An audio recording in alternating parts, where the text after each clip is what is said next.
Olá, está no ar mais um episódio do podcast Gotas de Esperança. Espero que você aproveite nosso conteúdo, que sempre traz informações sobre a cannabis e sua diversidade como planta, contexto social, ambiental e cultural, e além, é claro, dos seus potenciais terapêuticos.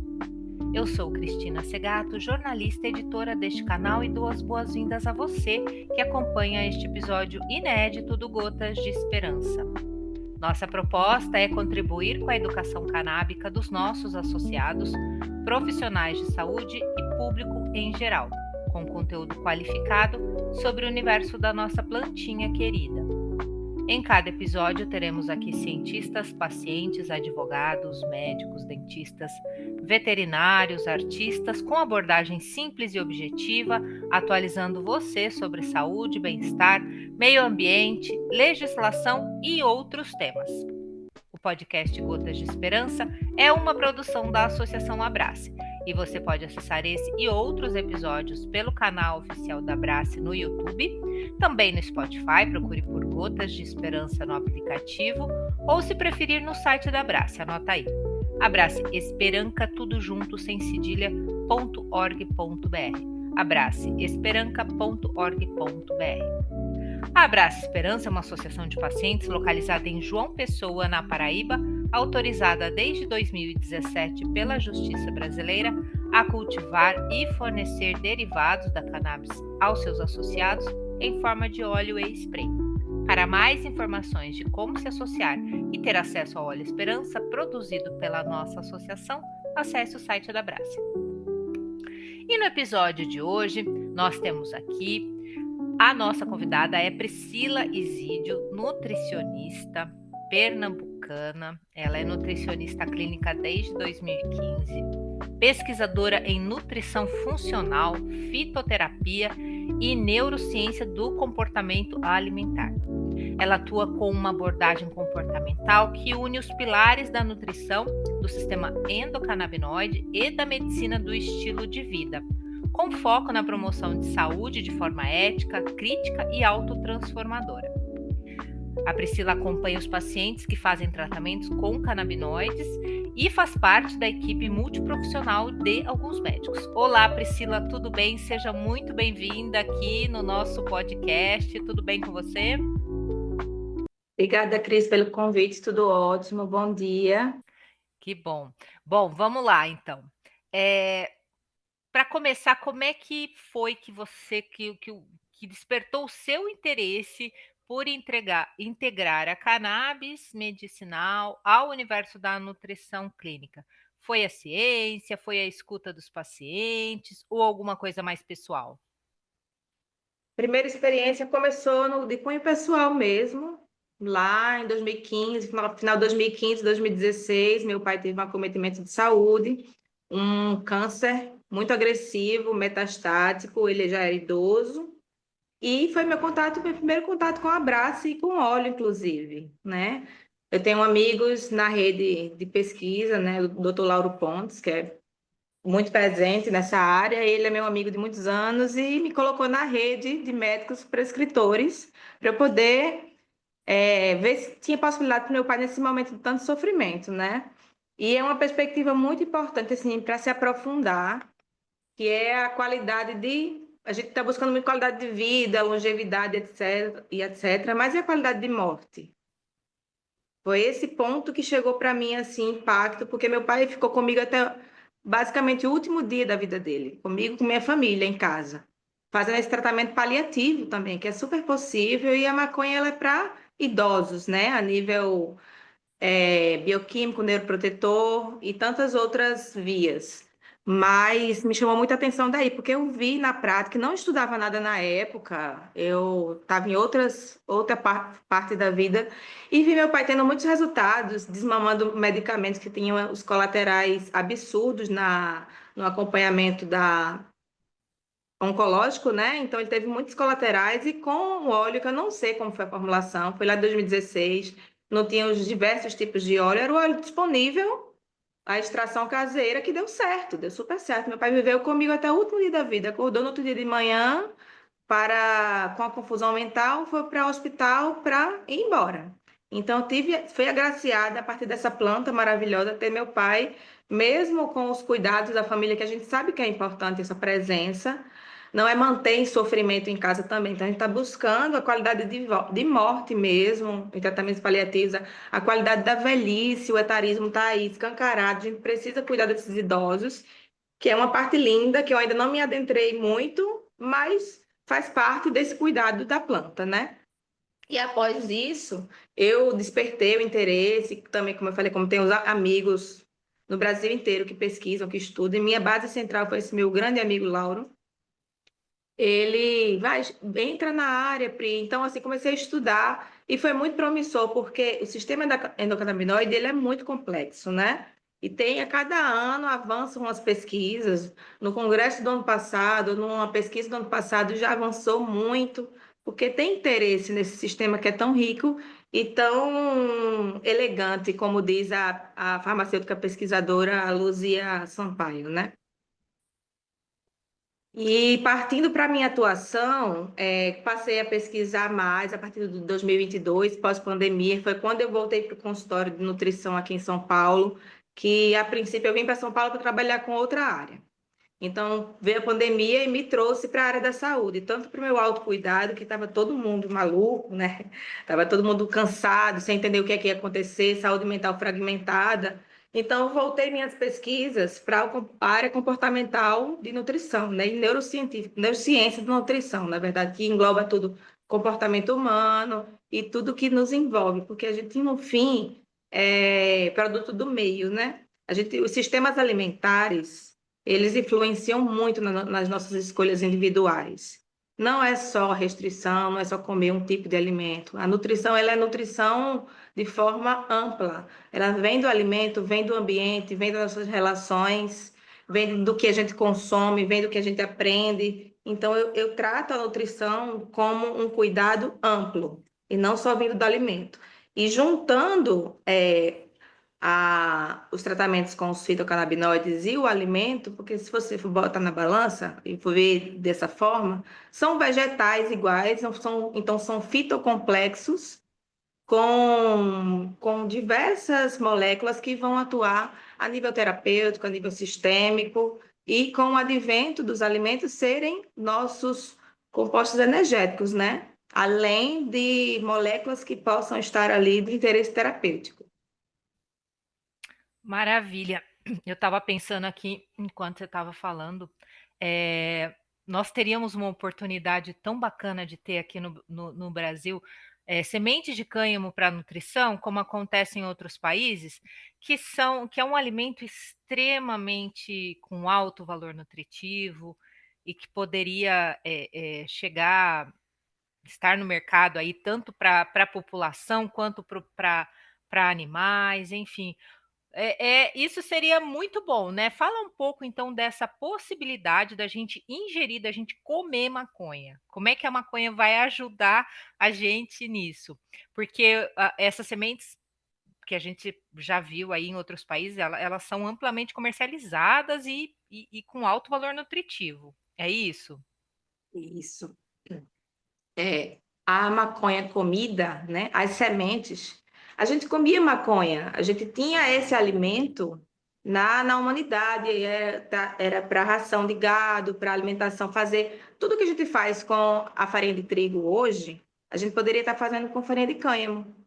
E tendo uma proteína vegetal de alto valor biológico, a gente ia diminuir o consumo, poderia, né? Porque vai de muita preferência alimentar, poderia diminuir proteína animal, que tem altos índices de gordura saturada e que eu vou chegar lá, que isso é parte muito importante da formação de membranas, que pode impactar na formação de nossas membranas, que é o alto consumo das gorduras saturadas, que esse é o ponto-chave que o nutricionista precisa se apegar para estudar esse sistema e como a gente pode atuar nessas práticas integrais com os prescritores. Então, esse alimento, a gente chama de superalimento porque ele é complexo em macronutrientes, completo em macronutrientes, a proteína, prioritariamente, e também nos minerais, nas vitaminas. E tem específicos, vitaminas específicas, minerais para a saúde mental, inclusive. Então, é um alimento que ele vai atuar no organismo de uma forma completa, dando energia e dando substratos para a imunidade, para inclusive para a saúde mental, inclusive alto índice de vitamina E, ômega 3, mas assim, os micronutrientes são muito importantes para ter esse fitocomplexo aí que vai atuar no organismo, mas para mim, o grande diferencial desse vegetal, dessa farinha vegetal, é a proteína. Ela é altamente proteica. Então, a gente precisa de proteína para melhorar a digestibilidade de carboidratos, para não dar sustentação muscular, para, a depender do esforço físico que você faz, atividade física, construir novos músculos. Então, é uma proteína barata, que é para ser barata, porque ela dá muito, né, nas plantações, que é para ser barata e acessível e de fácil digestibilidade, sem necessidade de altos processamentos pela indústria, porque isso também é um problema. Excelente. Quem sabe um dia a gente consiga ter esse alimento aqui, né, para a nossa população. Na verdade, é uma questão muito complexa porque não tem moléculas de efeito psicotrópicos neste alimento. Então, é uma questão burra, digamos assim, em termos de legislação, burra e preconceituosa, porque está associado a essa planta, então não pode ter nada de substrato dela. Então, vamos avançando e esperar aí, com muita luta e pesquisa, para a gente conseguir ter esse alimento o mais breve possível. Exatamente. Priscila, a nutrição funcional e comportamental, que é a sua área, ela já olha para o ser humano de forma integral. Como é que a cannabis chega para somar nessa abordagem?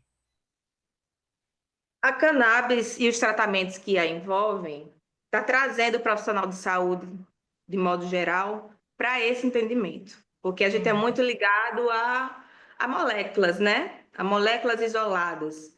E é sabido na literatura canábica que os isolados têm seu valor, né? Tanto que a gente tem os mais estudados THC e o CBD, mais isolados, mais pesquisados até então, porque tem seu perfil terapêutico de interesse muito potente. Mas é sabido que os óleos full spectrum, que tem todos os componentes da planta ali envolvidos, interagindo entre si, os terpenoides, né, os fitocannabinoides, tudo isso de maneira exógena, conectando com o nosso organismo, vai ser mais eficiente, porque tem várias substâncias envolvidas para conseguir aqueles fitocannabinoides maiores atuarem na via de interesse, né, para melhoramento da saúde no geral. Excelente. E, e sim, voltando, não respondi completo. Isso para as terapias canabinoides, né? E o alimento, onde é que entra aí? O alimento, ele é funcional quando a gente pensa nele como um todo também. Seria um alimento full espectro? Será? Então, vamos estudar essas peculiaridades. Mas já existe na literatura essas explicações que casam com essa integralidade das funções dos vegetais no nosso organismo, que no caso dos alimentos é a matriz alimentar. Porque, Cris, a gente não come carboidrato, a gente não come lipídio, gorduras separados, a gente come um alimento que tem carboidrato inserido nele, come um alimento que tem uma fibra inserida nele. Então, a partir do momento que a gente isola, a gente perde todos os outros componentes que vão atuar no organismo de maneira integral. Então, essa é a integralidade que o conceito do cuidado com os fitocannabinoides traz para o profissional de saúde, no geral, né? E para o nutricionista, é o entendimento do alimento como um todo.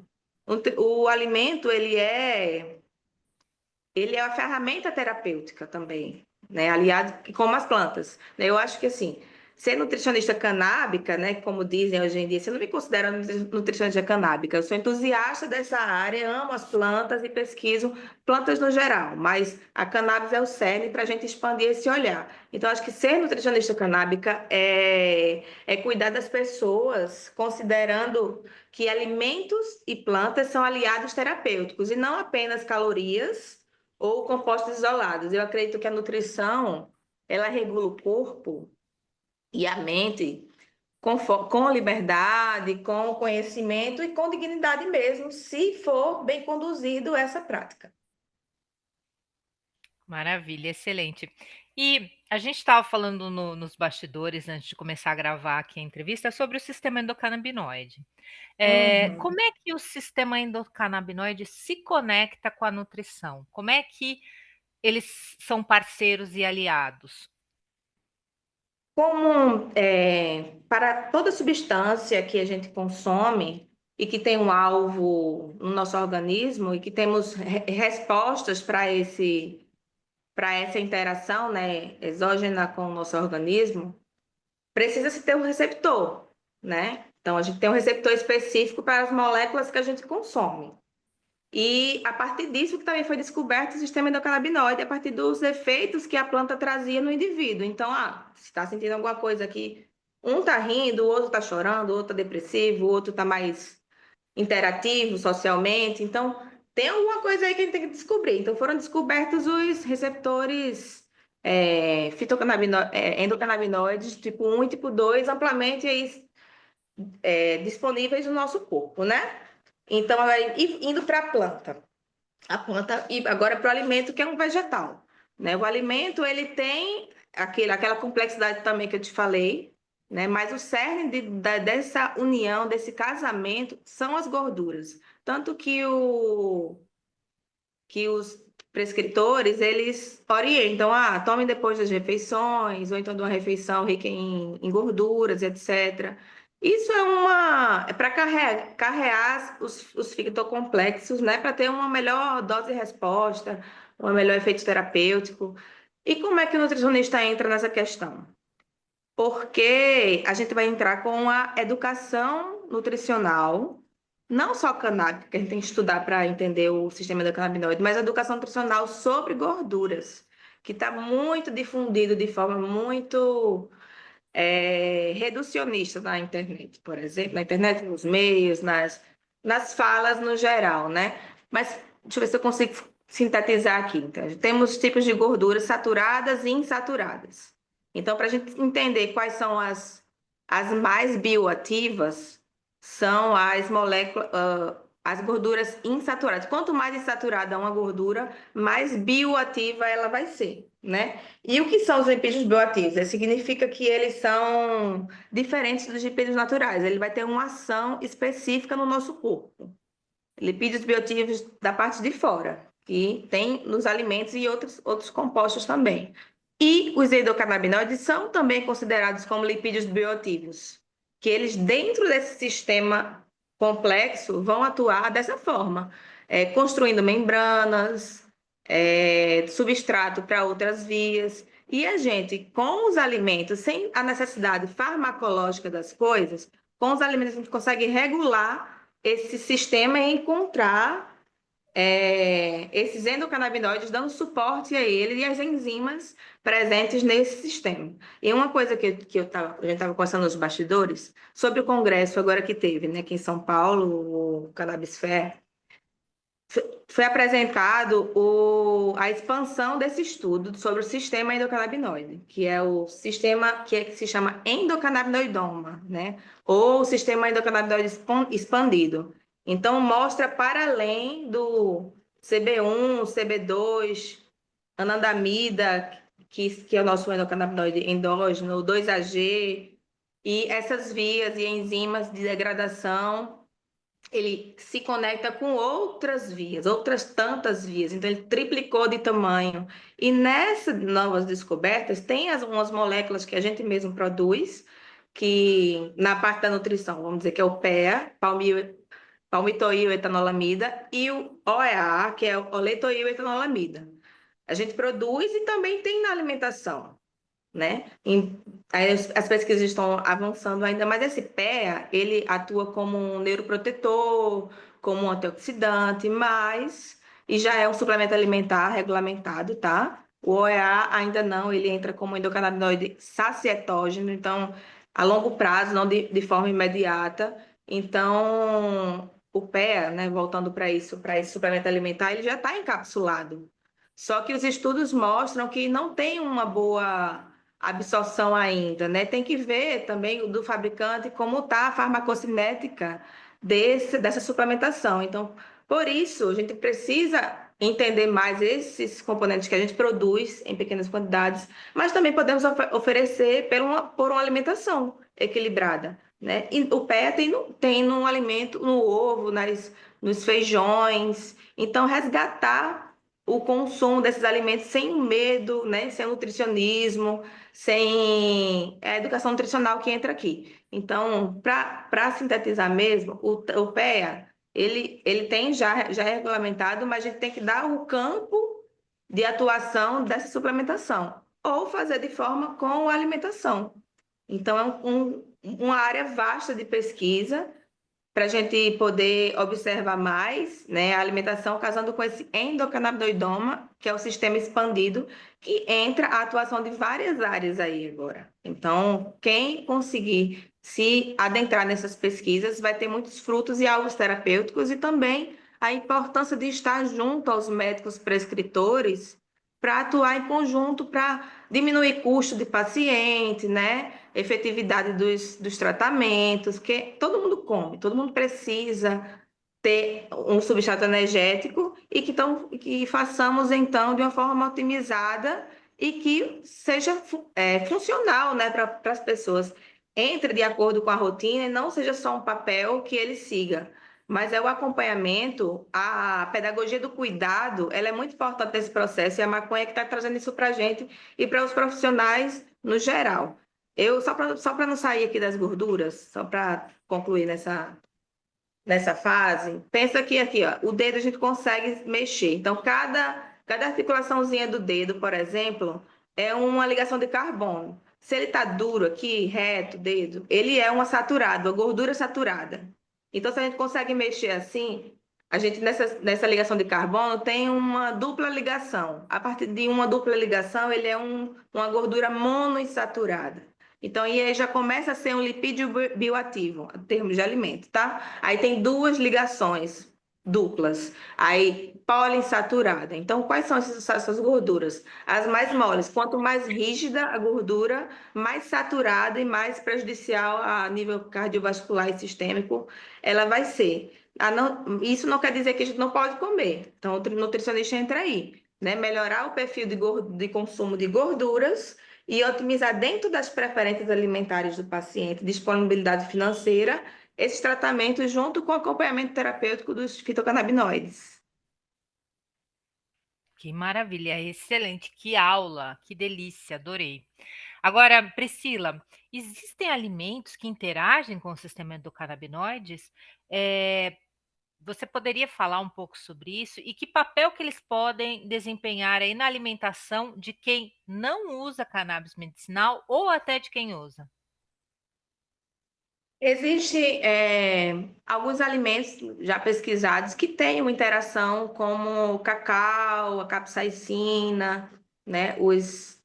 De modo geral, porque assim, a gente não vai comer um chocolate e vai otimizar o sistema endocannabinoide, né? Mas que Uhum. tipo de chocolate? Qual o contexto dentro da alimentação diária? Então, assim, é muito fino, sabe, Cris, a Uhum. observação dessa interação. E o que Ah, hoje já está bem estabelecido é trabalhar o consumo de gorduras, no geral, o entendimento sobre isso, otimizar o consumo dessas gorduras, porque tem gente que não está comendo nem muitas gorduras, né? E quando come um óleo de coco que está na moda, ou então uma gordura animal excessiva. Não que a gente não possa comer, não dá para a gente demonizar nenhum alimento aqui. Então, é um contexto geral que a gente pode dar tônus a esse sistema endocannabinoide, usando ou não, porque antes da gente descobrir esses receptores, né, nas membranas para as moléculas da planta, a gente já produzia anandamida, né, que é um análogo que é parecido com o THC. E o araquidanoilglicerol, que é o 2-AG, que é um análogo do CBD, né? Então, a gente já produzia para a gente se autorregular.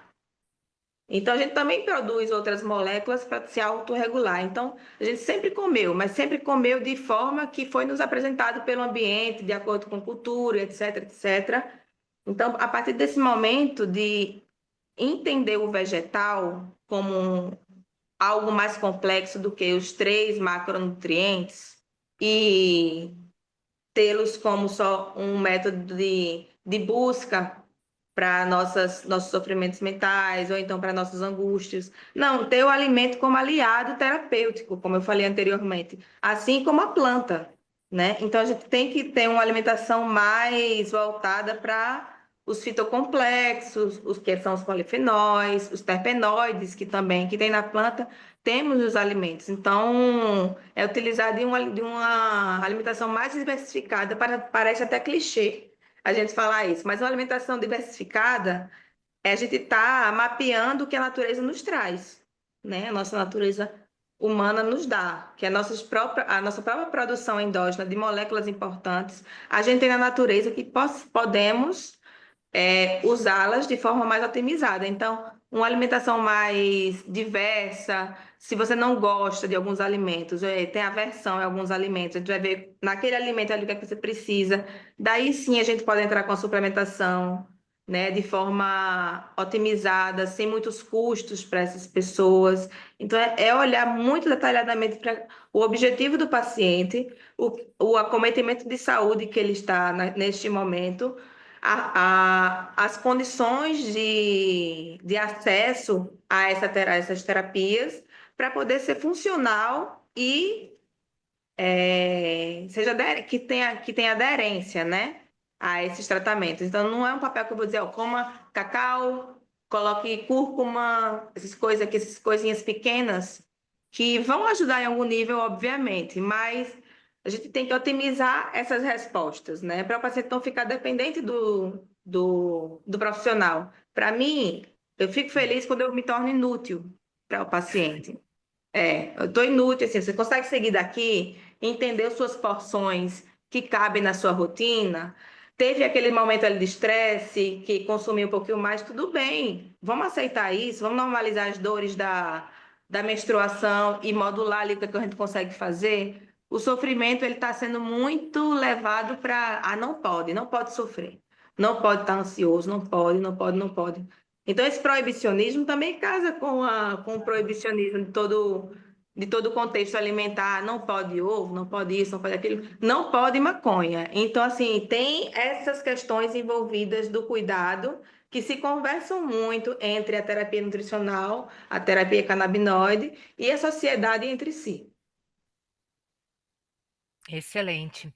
Nossa, brilhante essa sua fala, porque na minha concepção, também penso assim, quando a gente dá protagonismo para o paciente, a gente oferece a independência para ele. Claro, um profissional de saúde vai entrar para orientar, para adequar o tratamento, mas e é isso que a cannabis te oferece, que você seja protagonista do seu tratamento. É a mesma coisa da dose. Quando você faz uma consulta e volta no retorno, o médico vai modular a sua dose, ajustar a sua dose, ele precisa saber 4 gotas de manhã foi legal para você? Como é que ficou seu sono? Como é que ficou sua fome, seu apetite? Como é que ficou seu humor? O paciente tem que se auto-observar, ele tem que ser protagonista desse tratamento para trazer para o profissional a linha que ele vai conduzir. E em determinado momento ele fala: bom, agora daqui para diante você segue, porque você está autônomo. Eu acho profissionais que têm essa visão maravilhoso, porque a gente não pode ficar dependendo, terceirizar a nossa vida para arquiteto, para médico, para nutricionista, enfim, claro, todos os profissionais, deixando bem claro aqui, todos os profissionais são importantíssimos, mas o importante também é a gente não ficar dependendo desses profissionais, né? Não estou aqui querendo cortar a consulta de ninguém, mas é só um pensamento que você trouxe e que pactua muito com o que eu penso, né? E isso é muito pertinente porque, assim, tem muita gente precisando de ajuda, sabe, Cris? Então, assim, eu acho que a gente pode dar uma soltura para esses tratamentos maior, né? E vai depender do comprometimento, do entendimento do indivíduo. E para que isso aconteça, precisa ser muito conduzido pelo profissional, né? No meu acompanhamento, por exemplo.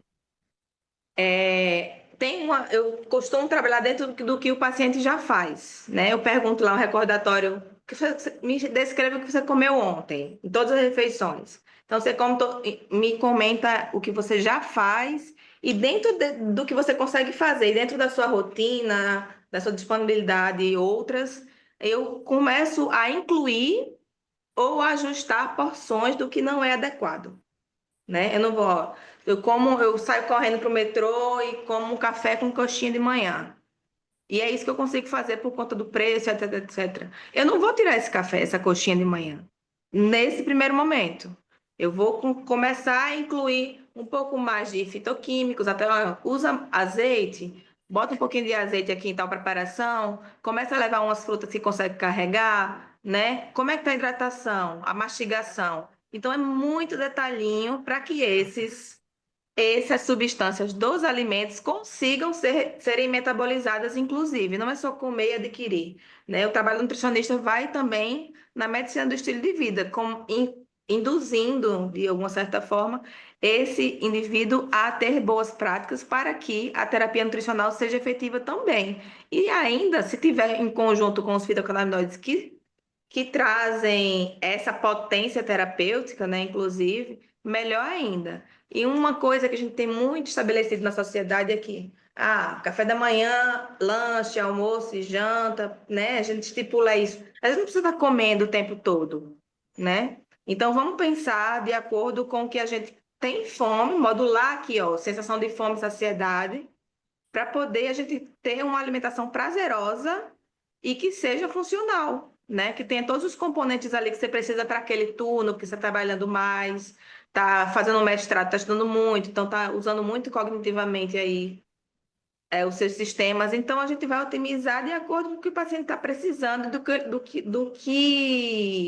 digamos, ele consegue fazer. Sabe, Cris? Então, a nutrição funcional é isso, né? O alimento funcional visto como um todo, utilizado dentro do contexto do indivíduo para ele trazer boas respostas e também uma nutrição adequada e que seja longeva, né? Que você consiga manter o protagonismo, né? Dar a autonomia para esse paciente, o entendimento e a educação sobre como ele pode seguir daqui por diante. E voltar esporadicamente para uma manutenção, para alguma dúvida. E hoje os canais estão muito abertos, né, gente? Eles têm muito acesso aos profissionais, então fica mais fácil ainda tirar dúvidas e conseguir ter essa adesão mais presente na vida sem ficar recorrendo a consultas outras. Exatamente. E aí queria te perguntar sobre a importância dessa acompanhamento junto com o médico, né? Como é que a nutricionista ela atua, ela vai ajudar nesse tratamento, né? Você já presenciou algum caso do uso de fitocannabinoides que possibilitou que o paciente voltasse a se alimentar com mais prazer, com mais presença? Você pode compartilhar alguma experiência aí dessa sua prática clínica, de casos clínicos? Tem um caso tem dois casos recentes que Uhum. é de uma forma fumada, que não tem acompanhamento, que é uma área polêmica, tá? Mas a gente precisa falar que as pessoas estão acessando o uso adulto e sabe que estão tendo seus benefícios em algum lugar, tá? Então, vou começar falando por esse, que a paciente em questão, ela não tinha condições de manter um tratamento integral, né, e ao médico para fazer o uso do óleo. E já utilizava de forma fumada, mas estava um uso muito desenfreado, né? Sem muito propósito e recorria a essa substância sempre. Então, assim, com a alimentação, com o preparo dos alimentos, então com a mentalidade na alimentação do dia, na sua rotina alimentar, você consegue desvencilhar um pouco o acesso a outras substâncias. Então, a gente Uhum. consegue modular o nosso corpo. Aí você está se percebendo em outros lugares, como sensação de fome e saciedade, mastigação. A gente volta a nossa cognição para outros lugares, né? E não só na busca de substâncias específicas, embora ela não tenha sido, não deixe de ser utilizada. Então, qual foi a minha estratégia para essa pessoa? Trabalhar as ferramentas comportamentais para entender o porquê estava acessando essa substância.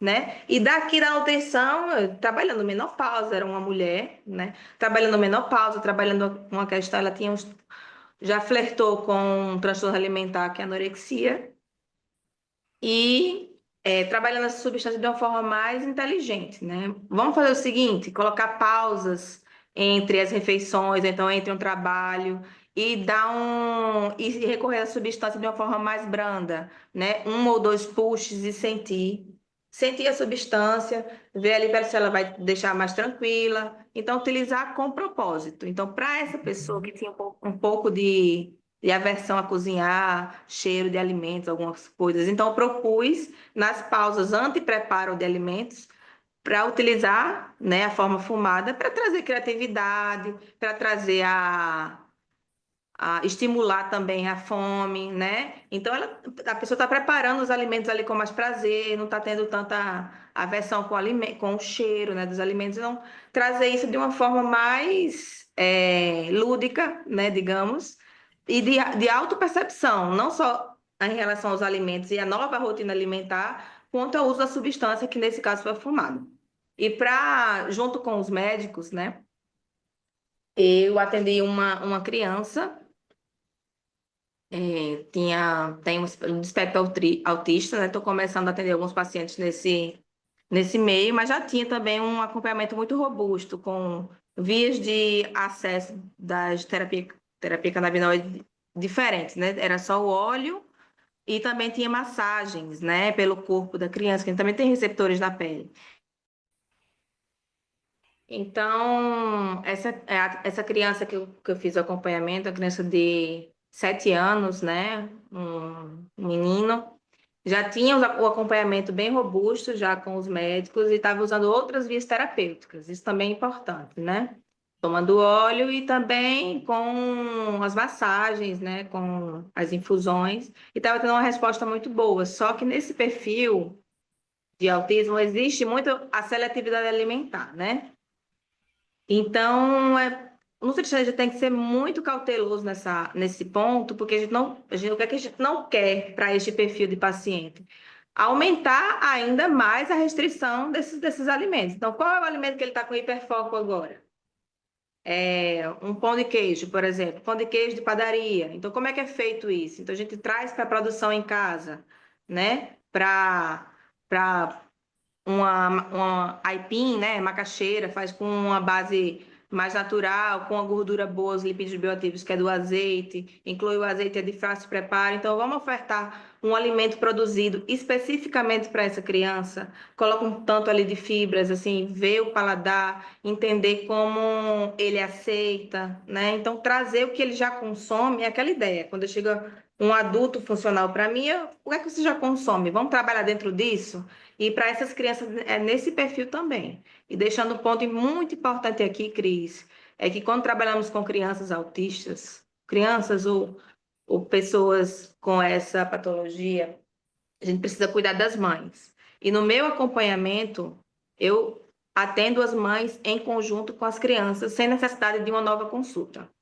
É o meu trabalho, já falo que é um trabalho social, enfim, mas é dentro dessas questões. Chegou uma criança para mim atípica, eu vou cuidar da mãe, da alimentação da mãe, porque eu vou fazer a rotina alimentar da criança, então a partir disso as orientações nutricionais para a mãe vão seguir de acordo com o que ela consegue fazer, porque a gente sabe a rotina de uma mãe como é, e muitas vezes elas estão deixando de se cuidar para cuidar do filho. E a nível comportamental e cognitivo, isso é muito importante, esse acompanhamento. Então, quando chega a criança para mim, eu cuido da mãe também. E sempre conversa, voltando para o atendimento com a criança, sempre conversando com o médico, né? Qual o tipo de dieta a gente pode seguir mais, uma dieta mais voltada para a Mediterrânea, que são as ditas anti-inflamatórias, a dieta cetogênica para quem tem epilepsia refratária, para essas crianças, né? Tem uma boa resposta, mas também tem efeitos colaterais. Então, até que ponto a gente pode chegar? Tem também outra que se chama modificada de Atkins. Então, são dietas específicas para patologias específicas, né? Mas, no geral, a gente otimizando uma dieta mais anti-inflamatória, que seria a mediterrânea nesse contexto, é de grande importância. E também respeitando isso que eu falei no início, que é a preferência desses indivíduos, né? E otimizar, modificar o tipo de composição desse alimento preparado em casa, ofertado para essa criança, para poder aumentar o consumo alimentar. E, obviamente, nesses locais, a gente vai entrar com a suplementação direcionada para neuroinflamação, né? Não de uma forma que só isso vai resolver, porque não vai. Isso a gente vai ter que gastar mais dinheiro, assim, com esses suplementos, mas é unir a tecnologia com o que a gente tem disponível da sabedoria alimentar. Maravilha. Priscila, foi ótimo o papo com você, muitas informações, muito conhecimento. Queria pedir para você, a gente está aqui no final da gravação, queria pedir para você então se despedir, deixar a sua mensagem, seu recado e te agradecer por estar aqui, por compartilhar seu tempo, seu conhecimento conosco. Ah, Cris, foi ótimo, foi um papo delicioso, nutritivo, né? E a mensagem que eu deixo que é que nutrir é um ato político de forma geral, né? Antes mesmo da gente existir, a gente está sendo nutrido já, né? Já da nossa mãe, tá? Então, quando a gente entende que uma planta, seja ela os alimentos, né, nossos carregadores energéticos, ou as plantas com suas moléculas de interesse terapêutico, quando a gente entende eles de uma forma integral, a gente consegue visualizar uma terapia, uma dietoterapia mais completa para um sistema tão complexo e tão lindo que é o sistema endocannabinoide. Então, os nutricionistas que se adentrarem nesse estudo desse sistema vai se encantar, porque são várias possibilidades terapêuticas e a nutrição é parte disso, integral, junto aos prescritores e às equipes multiprofissional de cuidado. Maravilha. Então termina aqui mais um episódio do Gotas de Esperança, podcast produzido pela Associação Abrace, trazendo entrevistas e debates sobre o cenário do uso da cannabis terapêutica no Brasil. Toda semana um novo episódio no canal oficial da Abrace no YouTube e também no Spotify. Você pode acessar esse e outros episódios no site da Abrace. Te espero na próxima semana. Um abraço, até lá.